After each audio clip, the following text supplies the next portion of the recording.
আসসালামু আলাইকুম গাইস, সবাই আশা করি ভালো আছেন। আমি বর্তমানে মুন্সিরহাট ১৪ গ্রামের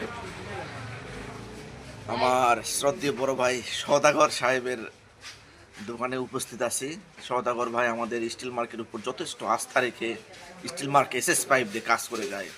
ভাই, আপনার কাছে স্টিল মার্ক এসএসটা কেমন লাগে আপনার কাছে ব্যবহার করে? স্টিল মাল ভালো, গিলিস ভালো এবং টিকনেসও মোটা, অন্য মালের তুলনায় ভালো।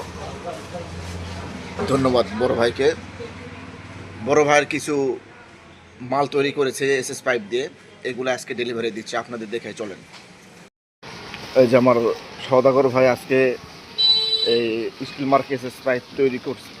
পাইপ দিয়ে তৈরি করা বেলকুনির মালগুলো আজকে নিয়ে যাচ্ছে অটো করে, আজকে নিয়ে যাচ্ছে, নিয়ে যায় লাগাই দিবে। আর সওদাগর সাহেবের কাজটা দেখে আমি বিমোহিত হয়েছি এই জন্য যে সে পুরো মালটাকে পলিথিন দিয়ে একদম ঢাকে ফেলছে, যাতে করে কোনো ভিক্সল বা সিমেন্টের পানি বা সিমেন্টের গুঁড়া সেখানে না লাগে। এবং সব কাজ শেষ হওয়ার পরে এই পলিথিনটা তারা খুলে ফেলবে।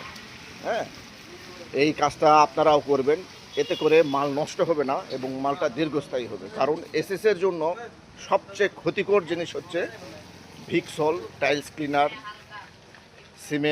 সিমেন্টের পানি যেটা গোলা হয়, বা শুষ্ক সিমেন্ট, এগুলো থেকে দূরে রাখবেন। আর সকলে এইভাবে পলিথিন দিয়ে মুড়ে কাজ করবেন, তারপর পলিথিনগুলো খুলে ফেলবেন। আশা করি আপনার এসএস দীর্ঘদিন টিকে থাকবে। আর সবাইকে স্টিল মার্ক এসএস দিয়ে কাজ করার জন্য অনুরোধ করছি। আসসালামু আলাইকুম।